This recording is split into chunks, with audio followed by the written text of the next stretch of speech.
दोस्तों नमस्कार। मैं राधे श्याम यादव और आप देख रहे हैं मेरा विद्रोही चैनल। मेरे विद्रोही चैनल पर आप सभी का बहुत बहुत बहुत स्वागत है। आप मेरे वीडियो को लाइक करें, मेरे चैनल को सब्सक्राइब करें और बेल आइकन दबाना न भूलें, जिससे जब भी नया वीडियो अपलोड करूं तो इसकी सूचना सबसे पहले। अध्यक्ष महोदय, पीसी पब्लिक स्कूल के प्रधानाध्यापक महोदय, पीसी पब्लिक स्कूल के सभी अध्यापक एवं अध्यापिकाएं एवं प्यारे बच्चों, आज हम लोग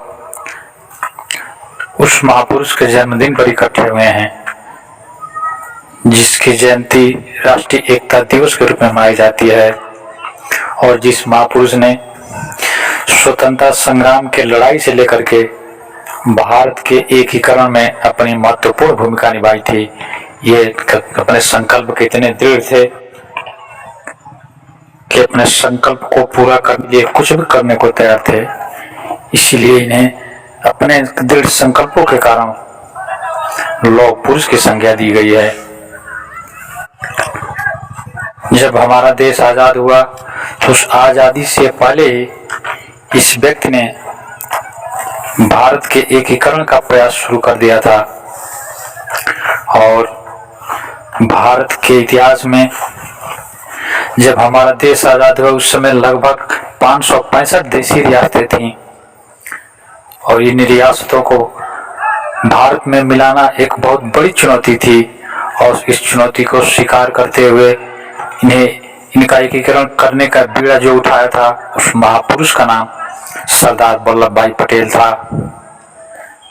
युगों युगों तक सरदार वल्लभ भाई पटेल अपने इस महत्वपूर्ण योगदानों के लिए याद किए जाते रहेंगे और इतिहास गवाह है कि इतिहास उन्हीं लोगों का बनता है जो लोग देश और समाज के लिए कुछ करते हैं और इन्हीं महापुरुषों में एक नाम सरदार वल्लभ भाई पटेल का ही है। सरदार वल्लभ भाई पटेल के संबंध में कहा जाता है कि वल्लभ भाई पटेल से सरदार वल्लभ भाई पटेल बनने की कहानी भी बड़ी दिलचस्प है। मार्च 1928 में गुजरात में अंग्रेजों ने किसानों पर 30% का कर बढ़ा दिया था। जो टैक्स 6% था उसे बढ़ा करके 30% बढ़ा करके उसे 36% कर दिया था। किसानों की हालत खस्ता थी और अंग्रेज इन टैक्स के माध्यम से उन गरीब किसानों की जमीन हड़पने का षड्यंत्र रच रहे थे। यह खबर सरदार वल्लभ भाई और गांधी जी को मिली तो गांधी जी ने किसानों के इस दुख दर्द तो किसानों की समस्या को दूर करने की जिम्मेदारी सरदार पटेल को दी। सरदार पटेल पहुंच करके किसानों के उस इलाके में पता लगाया कि आखिर ये अंग्रेज चाहते क्या हैं और किस प्रकार से ये किसानों की जमीन हड़पने का षड्यंत्र रचे हुए हैं। वहां जाकर उन्होंने देखा और सोचा, चूंकि ये वकील थे, कानून की जानकारी अच्छी खासी थी, इन्हें पता था कि जमीन हड़पने के दो ही तरीके हैं, या तो अंगूठे का निशान लगवाएं या फिर उसे सिग्नेचर कराएं। इसकी तस्दीक करने के लिए उन्होंने उस इलाके में अपने जासूसों को फैला दिया और पाया कि अंग्रेज अशिक्षित लोगों की जमीनें हड़पने के लिए उनके अंगूठे का प्रयोग करते थे। उन्होंने एक तरकीब निकाली। वो पता उनके जासूस आके बताते थे, जासूसों से पता करते थे कि आज किस किसान की जमीन ये अंग्रेज हड़पने वाले हैं और जिस दिन अंग्रेज जाने वाले होते उसके दरवाजे पर उससे पहले ही वे उन किसानों को दूर रिश्तेदारियों में भेज दिया करते और जब अंग्रेज पहुंचते तो किसान का घर खाली मिलता और इधर 12 डोला आंदोलन भी लगातार चल रहा था। अंग्रेजों के ऊपर लगातार दबाव बनाए जा रहे थे। हजारों की संख्या में किसान रोज धरना प्रदर्शन करते। आखिरकार अंग्रेजों को झुकना पड़ा। सरदार उस 12 डोला आंदोलन का नेतृत्व ही सरदार वल्लभ भाई पटेल कर रहे थे। अंत में जब अंग्रेज टैक्स वापस लिए जब, तब वहाँ के औरतों ने इन्हें सरदार जी की उपाधि से इन्हें सम्मानित किया था। इसलिए वल्लभ भाई पटेल से सरदार वल्लभ भाई पटेल बन गए।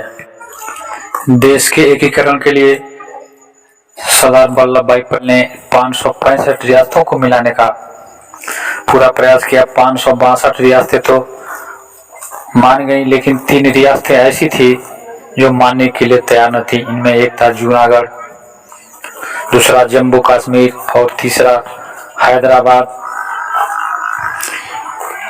इन तीनों रियासतों को भारत संघ में मिलाना एक बहुत बड़ी चुनौती थी और बड़ी सूझबूझ के साथ निजाम हैदराबादी यानी हैदराबाद के शासक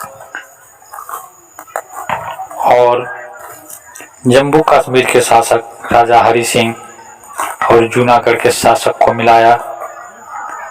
जम्मू कश्मीर का मामला जो अभी तक चल रहा था वो बड़े ही नाटकीय परिस्थितियों में मिलाया गया और निजाम हैदराबादी भी, हैदराबाद का जो शासक था उस समय सबसे बड़ी रियासत थी और बहुत ही अमीर था, उसके पास बड़ी सेना भी थी। उसने अपने आप को भारत में विलय करने से मना कर दिया, वो पाकिस्तान के साथ जाना चाहता था। लेकिन सरदार वल्लभ भाई पटेल ने